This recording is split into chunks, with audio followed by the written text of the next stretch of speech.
Welcome to Ranger Reviews, a web series where we look at episodes of the TV show Power Rangers and then discuss them. Today we're exploring the 54th episode of Mighty Morphin Power Rangers titled Trick or Treat. I just want to preface this by letting everyone know that this episode aired in May of 1994. At the youth center, Kimberly is doing gymnastics on the balance beam before coming off and speaking to Tommy and Trini. She's going to be a contestant on the most popular game show in America, Trick or Treat. That's esoteric.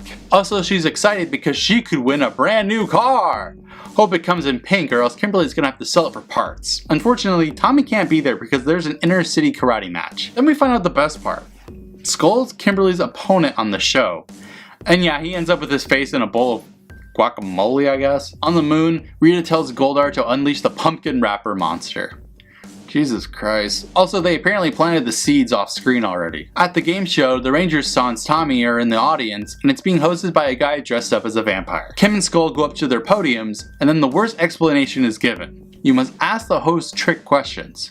If you trick him, you're awarded a pumpkin point. Whoever has the most pumpkin points at the end of the game wins the brand new car. Skull gets to ask the first question and he says, "Oh, I do?" And he wastes a question. Meanwhile at the park, Tommy walks by a bunch of rotten pumpkins and says that it smells.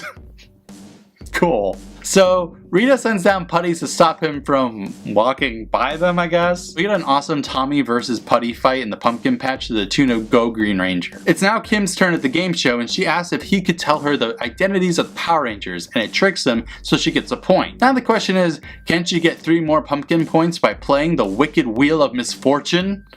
Dude, you guys have already legitimately used that joke. We briefly cut back to Tommy in slow-mo fighting when we see Kim being strapped onto a wheel that spins.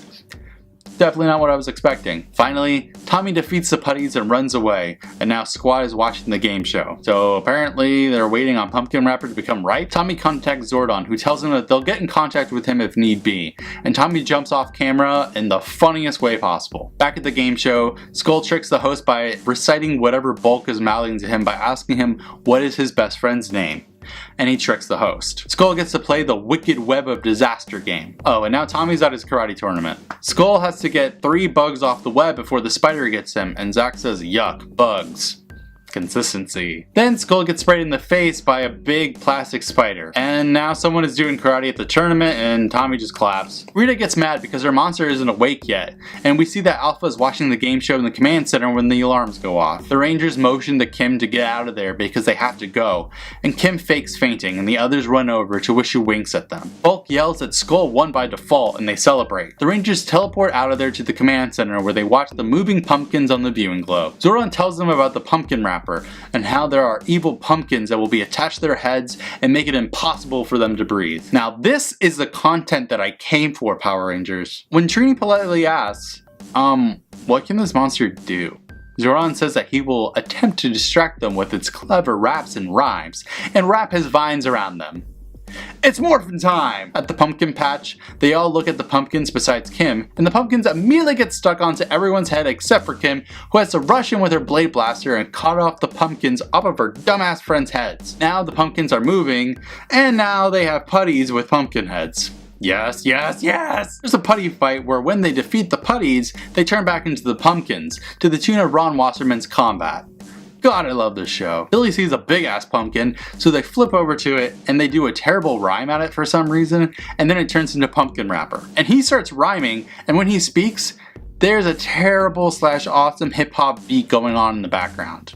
Love it. They fight more pumpkin putties to the tune of Ron Wasserman's I Will Win.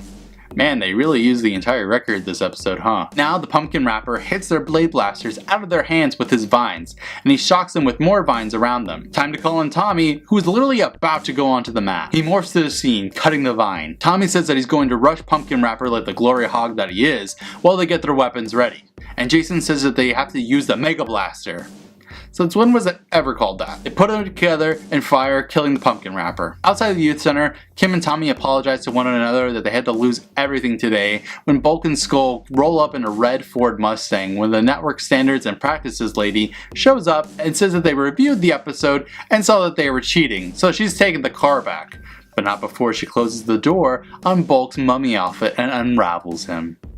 The end. This episode is honestly such a mixed bag. The monster is incredible solely because it's so terrible, and honestly, it really showcases what an actual martial artist Jason David Frank is when he solo fights the putties in the park. On the other hand, the game show makes no sense, and it continues to shoehorn in Bulk and Skull when they're just better left out. I will say that every single October, I ensure that I watch this episode just because it's the epitome of Mighty Morphin Power Rangers.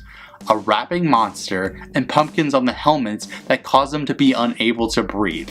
Will next time be just as good? Find out then. But until then, may the power protect you.